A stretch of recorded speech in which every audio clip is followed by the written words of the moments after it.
રાધે રાધે. રાધે રાધે. જી, આજનો આપણો આ સત્સંગ એક બહુ જ ગહન વિષય પર છે. જી બિલકુલ. આપણે કલ્પના કરીએ કે માણસ પાસે હાથમાં અદ્યતન મોબાઈલ ફોન છે, સારી નોકરી કે વ્યવસાય છે. હા, બેંકમાં પૂરતા નાણાં પણ છે. બરાબર. ભૌતિક સુખ સુવિધાના તમામ સાધનો હાજર છે. છતાં રાત્રે શાંતિથી ઊંઘવા માટે મનોચિકિત્સકની દવાનો આશરો લેવો પડે છે. સાચી વાત છે. બધું જ પ્રાપ્ત કરી લીધા પછી પણ અંદરથી એટલો ખાલીપો કેમ? હા, આટલી ભયંકર ઉદાસી કેમ? આ એક એવો પ્રશ્ન છે જે આજકાલ દરેક ઘરમાં મૂંગા મોઢે પૂછાઈ રહ્યો છે. જી.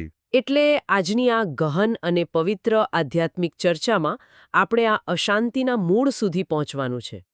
હું સ્પષ્ટતા કરી દઉં કે આજની આ દિવ્ય યાત્રાનો મૂળ સ્ત્રોત gujaratiTV.com છે. જી. અને આ અદ્ભુત સામગ્રીના લેખક સેવક માધવ જસાપરા છે. બિલકુલ. આજનો આપણો આ સંપૂર્ણ સત્સંગ પરમ પૂજ્ય શ્રી હિત પ્રેમાનંદજી મહારાજના આધ્યાત્મિક પ્રવચન અને માર્ગદર્શન પર આધારિત છે. જો આ સત્સંગમાં જોડાવા પાછળનો હેતુ બહુ સ્પષ્ટ છે. મહારાજજીના વચનો એ કોઈ સામાન્ય ઉપદેશ નથી. જી. તે એક જીવંત ઔષધિ છે. આજના ભટકેલા સમાજમાં જ્યાં ચારે તરફ હતાશા એટલે કે ડિપ્રેશન અને નકારાત્મકતા છે. હા, ભયંકર નકારાત્મકતા છે. ત્યાં મનુષ્ય પોતાના હૃદયમાં પરમ શાંતિ કેવી રીતે પ્રાપ્ત કરી શકે તે સમજવું અત્યંત આવશ્યક બની ગયું છે. જી, બરાબર. આધુનિક સમયની જે વિડંબનાની આપણે શરૂઆતમાં વાત કરી તેને જો બારીકાઈથી જોઈએ તો એક બાબત સામે આવે છે. આજના યુવાનોમાં આત્મહત્યાના વિચારો બહુ વધી ગયા છે. દુઃખદ છે, પણ સાચી વાત છે. એવું લાગે છે કે આધુનિક દવાઓ જાણે કે કોઈ પીડા આપતા ચિત્રને થોડીવાર માટે થંભાવી દે છે. હા, થોડીવાર પૂરતું જ. એટલે કે દવાઓ મગજને શાંત કરી દે છે, પણ આધ્યાત્મિકતા એ મૂળ સ્વભાવને સુધારે છે. જી. મહારાજજીએ આ માનસિક દુર્દશાના મૂળ કારણ વિશે શું કહે છે? કારણ કે મૂળ ન પકડાય ત્યાં સુધી ઈલાજ શક્ય નથી. જો આ સરખામણી એકદમ સચોટ છે. દવાઓ જ્ઞાનતંતુઓને 10 કે 12 કલાક માટે બેહોશ કરી શકે છે, પણ જાગ્યા પછી એ જ પીડા ફરી ઊભી રહે છે. હા, એ તો છે જ. મહારાજ જે અત્યંત સ્પષ્ટ અને કઠોર સત્ય જણાવતા કહે છે કે આજના યુવાનોમાં જે આ ભયંકર હતાશા છે તેના મૂળમાં 2 મુખ્ય કારણો છે. કયા 2 કારણો? પહેલું છે પૂર્વજન્મના સંચિત પાપકર્મો અને બીજું છે વર્તમાન સમયના વ્યસનો તથા વિશેષ કરીને બ્રહ્મચર્યનો નાશ. ઓહો, બ્રહ્મચર્યનો નાશ અને હતાશા વચ્ચેનો સંબંધ. આ તો બહુ ગહન વાત છે. આજના વિજ્ઞાનમાં કદાચ આની સીધી ચર્ચા નથી થતી. જી બિલકુલ નથી થતી. પણ આધ્યાત્મિક વિજ્ઞાન સમજાવે છે કે બ્રહ્મચર્ય એ માત્ર શારીરિક નિયમ નથી. તો તે જીવન ઊર્જાનું સંરક્ષણ છે. જ્યારે મનુષ્ય ખરાબ સંગતમાં આવીને ગંદા દ્રશ્યો જુએ છે અને સંયમ ગુમાવી દે છે ત્યારે તેની પ્રાણ ઊર્જા અત્યંત નીચે વહી જાય છે. એટલે કે અંદરની શક્તિ ખતમ થઈ જાય છે. હાજી. અને પરિણામે મનની દ્રઢતા અને સાચું ખોટું પારખવાનો વિવેક નાશ પામે છે. બરાબર. વિવેક વિનાનું મન બહુ જ જલ્દી નકારાત્મક બની જાય છે. જન્મમાંથી જ આવે છે. એટલે કે અંતરની શુદ્ધિ વિના કોઈ પણ બાહ્ય ઈલાજ કામ લાગતો નથી. પણ જે યુવાનો અત્યારે સંપૂર્ણપણે ફસાયેલા છે, શું તેમના માટે કોઈ આશા છે? ચોક્કસ છે. મહારાજજી આના માટે શું સચોટ આધ્યાત્મિક સમાધાન બતાવે છે? મહારાજજી અત્યંત કરુણાથી એક દ્રઢ માર્ગ બતાવે છે. તેઓ કહે છે કે જો કોઈ વ્યક્તિ ખરાબ સંગત, માંસાહાર, દરેક પ્રકારના વ્યસન અને અશ્લીલતાનો સંપૂર્ણ ત્યાગ કરે. હા, આ બધું છોડવું જરૂરી છે. જી.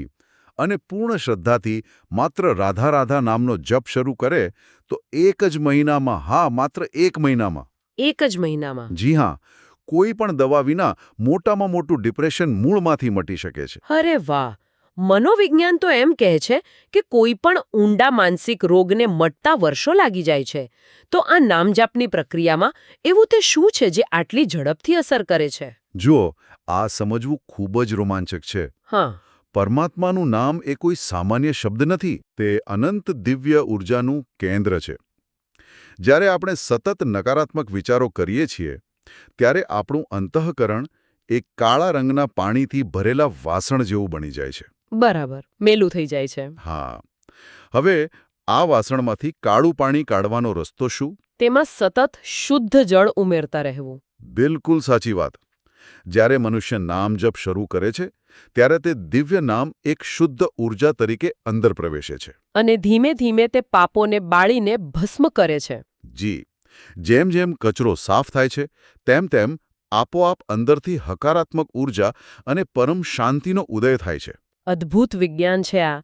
જો માત્ર એક નામ જપવાથી આટલી પ્રચંડ ઊર્જા પેદા થતી હોય તો એક સહજ પ્રશ્ન એ થાય છે કે એ નામ જેના માટે લેવાય છે તે પરમાત્મા ખરેખર છે કોણ? જી. ઘણીવાર શાસ્ત્રોમાં શબ્દો વાંચીએ છીએ પણ સમજાતો નથી. મહારાજજી આનું બહુ સુંદર વર્ણન કરે છે. તેઓ સમજાવે છે કે ભગવાન સ્વયંભૂ છે. સ્વયંભૂ એટલે? સ્વયંભૂ એટલે કે જેણે પોતાને જાતે પ્રગટ કર્યા છે, જે આખા અનંત બ્રહ્માંડનું નિર્માણ કરે છે, તેને કોઈ અન્ય કેવી રીતે બનાવી શકે? જી, બિલકુલ. તે સચ્ચિદાનંદ સ્વરૂપ છે. અહીં થોડીવાર આપણે અટકીએ. આ સચ્ચિદાનંદ શબ્દ આપણે મંદિરોમાં બહુ સાંભળીએ છીએ. હા, આરતીઓમાં પણ આવે છે. પણ સામાન્ય માણસની ભાષામાં આ સચ્ચિદાનંદનો અર્થ શું થાય? આ બહુ ઉત્તમ પ્રશ્ન છે. સચ્ચિદાનંદ એક 3 શબ્દોનું બનેલો છે: સત, ચિત્ત અને આનંદ. હા. સત એટલે? સત એટલે સત્ય, જે ભૂતકાળમાં હતું, વર્તમાનમાં છે અને ભવિષ્યમાં પણ રહેશે, જે ક્યારેય નાશ નથી પામતું. બરાબર. અને ચિત્ત? ચિત્ત એટલે પરમ ચેતના કે જ્ઞાન, અંધકારનો સંપૂર્ણ અભાવ. જી. અને આનંદ એટલે? કે જ્યાં સુખ દુઃખની ભેદરેખા નથી, પણ માત્ર પૂર્ણતા છે. વેદોમાં કહ્યું છે ને, એકોહમ બહુસ્વામ. એકોહમ બહુસ્વામ એટલે કે પરમાત્મા એક જ છે પણ અનેક રૂપોમાં વ્યાપેલો છે. જી હા. જ્યારે આપણે નામ જપીએ છીએ ત્યારે આપણે આ સચ્ચિદાનંદ તત્વો સાથે સીધું જોડાણ સ્થાપિત કરીએ છીએ. આ જોડાણ સ્થાપિત કરવાની વાત સાંભળવામાં બહુ દિવ્ય લાગે છે, પણ વ્યવહારિક જીવનમાં તેનો અમલ કરવો અઘરો લાગે છે. સાચી વાત છે. આજના સમયમાં મોબાઈલને કારણે 2 મિનિટ ધ્યાન કેન્દ્રિત કરવું મુશ્કેલ છે. તો સામાન્ય માણસ રોજિંદા જીવનમાં આ નામ જપની શરૂઆત કેવી રીતે કરે? જુઓ, મહારાજજી આના માટે એક અત્યંત વ્યવહારુ ગણતરી આપે છે. નકારાત્મક વિચારો એ પાપકર્મોનું ફળ છે અને હકારાત્મકતા એ પુણ્યનું ફળ છે. બરાબર. આ ચક્રને તોડવા માટે દિવસના 24 કલાકમાંથી માત્ર 24 મિનિટ ભગવાનના નામ માટે ફાળવવાનો નિયમ લેવો જોઈએ. માત્ર 24 મિનિટ? જી હા, માત્ર 24 મિનિટ એક જગ્યાએ બેસીને પૂરા આદરથી ભગવદ નામનો જપ કરો. પણ ધારો કે કોઈ માણસ બેસી તો જાય, પણ ત્યારે જ મન સૌથી વધુ ભટકે. આવું બને છે. હું મારી જ વાત કરું તો ઘણીવાર નામ જપતી વખતે જ ઓફિસના કામો યાદ આવે. અંદરથી કોઈ ભાવ જ ન જાગે તો શું આ જપ નકામા જાય? બિલકુલ નહીં. આ એક બહુ મોટી ગેરસમજ છે. એવું છે? છતાં બળજબરીથી જમી લઈએ તો શું તે ભોજન પેટમાં જઈને લોહી નથી બનાવતું? હા, પોષણ તો મળે જ છે. તેવી જ રીતે મન લાગે કે ન લાગે, ભાવથી કે કુભાવથી, આળસમાં પણ જો નામ લેવામાં આવે તો તે પોતાનું કામ કરે જ છે. તુલસીદાસજીએ સ્પષ્ટ લખ્યું છે કે નામ બધી જ દિશાઓમાં કલ્યાણ કરે છે. ઓહ! આ વાતને સમજવા માટે આપણે આજના સમયનું ઉદાહરણ લઈ શકીએ. જેમ મોબાઈલમાં અંદરખાને સોફ્ટવેર સુધરતું હોય અને આપણે બહાર બીજું કામ કરતા હોઈએ. અરે વાહ, બહુ સરસ ઉદાહરણ. હા, એટલે કે મન ભલે સંસારમાં ભટકતું હોય, પણ જો જીભ પર નામ ચાલુ હોય તો આંતરિક સિસ્ટમ શુદ્ધ થતી જ રહે છે. બિલકુલ સાચી વાત. નામ ક્યારેય નિષ્ફળ જતું જ નથી. તો પછી એવો પ્રશ્ન થાય કે જો મન ભટકતું જ હોય તો તેને ક્યાં વાળવાનો પ્રયાસ કરવો?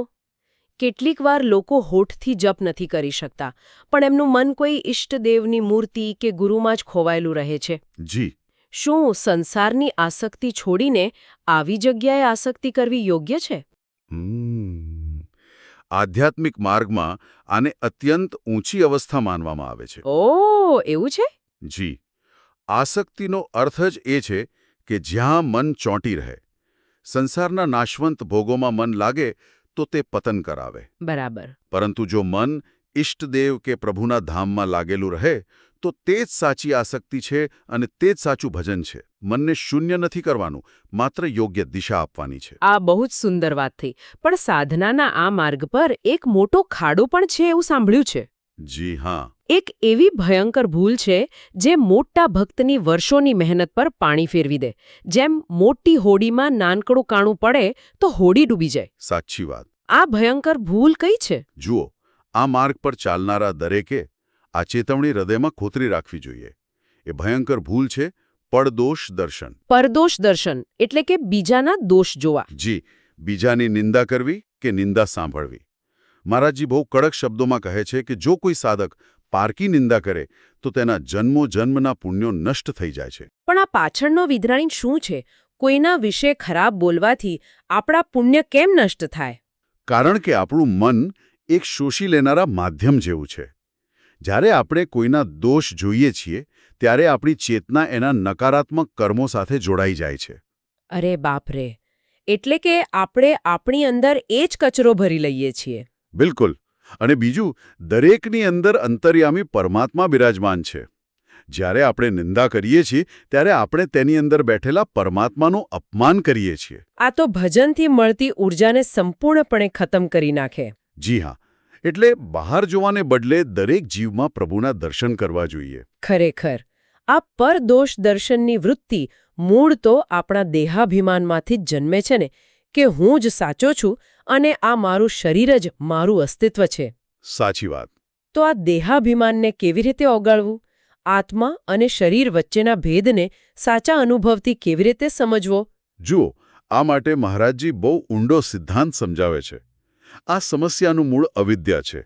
અવિદ્યા એટલે અજ્ઞાનતા. જી, અવિદ્યા જ જીવને એવી ભ્રમણામાં નાખે છે કે હું સ્ત્રી છું, હું પુરુષ છું કે હું અમુક પદ ધરાવું છું. બરાબર. જ્યાં સુધી આ શરીરાભિમાન રહે ત્યાં સુધી માન અપમાનની અસર થાય. પણ જ્યારે સંતોના સત્સંગથી અને નામ જપથી જ્ઞાન પ્રગટ થાય તો શું થાય? ત્યારે આખું જગત બ્રહ્મમય છે તેવો સાચો અનુભવ થાય છે. આ અનુભવ થતાં જ નિંદા અને સ્તુતિ સમાન બની જાય છે. એટલે કે અંતે બધું શરણાગતિ પર આવીને ઊભું રહે છે. પોતાના અહંકારને છોડીને પ્રભુના શરણે જવું. જી, બિલકુલ. મેં સાંભળ્યું છે કે સંપૂર્ણ શરણાગતિના 3 તબક્કા છે. વ્યવહારિક જીવનમાં આ કેવી રીતે કામ કરે છે? મહારાજજીએ બહુ જ સ્પષ્ટતાથી આ સમજાવ્યું છે. પ્રથમ છે વાચિક શરણાગતિ, એટલે કે વાણીની શરણાગતિ. એટલે કે સંસારમાં બોલવાનું જ બંધ કરી દેવું? ના, એવું નથી. તેનો અર્થ એ છે કે જગતની વ્યર્થ ચર્ચાઓ છોડીને વાણીનો ઉપયોગ માત્ર પ્રભુનું નામ લેવા માટે જ કરવો. અરે વાહ! ઊર્જાનો વ્યાય અટકાવવો. અને બીજો તબક્કો? બીજો તબક્કો છે માનસિક શરણાગતિ. માણસ નોકરી કે પરિવાર ચલાવતો હોય તેણે જંગલમાં જવાની જરૂર નથી. હા, એ તો શક્ય પણ નથી. જી, પણ મનથી સતત એવો ભાવ રાખવો કે આ બધું જ ભગવાનનું છે, મારો પરિવાર પણ પ્રભુએ સોંપેલી જવાબદારી છે. એટલે કે કામ પાછળનો ભાવ બદલાઈ જાય. સાચી વાત. ત્યારે કામનો તણાવ રહેતો નથી. બહુ જ ગહન દ્રષ્ટિકોણ છે આ. અને અંતિમ તબક્કો કયો છે? અંતિમ તબક્કો છે શારીરિક શરણાગતિ. શરીરની તમામ ક્રિયાઓ અને જે કંઈ પણ આપણને પ્રિય છે તે બધું જ નિસ્વાર્થ ભાવે પ્રભુના ચરણોમાં અર્પણ કરી દેવું. ઓહ, મારું કશું જ નથી, જે છે તે તમારું જ છે. બિલકુલ. આ ભાવ જ્યારે મન, કર્મ અને વચનથી પ્રસ્થાપિત થાય ત્યારે જીવનમાંથી ભય અને ચિંતા કાયમ માટે નષ્ટ થઈ જાય છે. ખરેખર આ અવસ્થા એ પરમ શાંતિનું સાચું સરનામું છે. જી હા. આજના આ અત્યંત દિવ્ય સત્સંગને પૂર્ણ કરતા પહેલા એક બહુ ઊંડો વિચાર મારે સાંભળનાર સૌ સમક્ષ મૂકવો છે. જી, ચોક્કસ. આપણે જરા વિચારીએ, આપણો અમૂલ્ય સમય આપણે આ અશાંત જગતને કેટલી સહેલાઈથી આપી દઈએ છીએ, પરંતુ જેણે આ આખું જગત બનાવ્યું છે તેમને માત્ર 24 મિનિટ આપતા આપણે અચકાઈએ છીએ. બહુ જ સાચી વાત છે આ. વિચારો, જો આજથી જ રોજ માત્ર 24 મિનિટ પ્રભુના નામને આપવામાં આવે તો જીવનમાં કેવો અદ્ભુત ચમત્કાર સર્જાઈ શકે. જી, આ વિચાર જ અંતરાત્માને જગાડવા માટે પૂરતો છે. આજના સમયમાં ભગવદ નામ જ એકમાત્ર આશ્રય છે. બિલકુલ. આ અત્યંત સુંદર અને દિવ્ય સત્સંગની સામગ્રી gujaratiTV.com દ્વારા પ્રસ્તુત કરવામાં આવી છે અને તેના સંકલનકર્તા સેવક માધવ જસાપરા છે. જી, એમનો ખૂબ ખૂબ આભાર. આ આધ્યાત્મિક યાત્રામાં અંત સુધી જોડાવા બદલ તમામ ગુજરાતી પ્રેમીઓનો હૃદયપૂર્વક ખૂબ ખૂબ આભાર. જી. અમારી આ ચેનલને લાઇક, શેર અને સબસ્ક્રાઇબ જરૂર કરજો અને આજના આ સત્સંગ અંગેના તમારા અમૂલ્ય પ્રતિભાવો કોમેન્ટ બોક્સમાં ચોક્કસથી મોકલજો. રાધે રાધે. રાધે રાધે.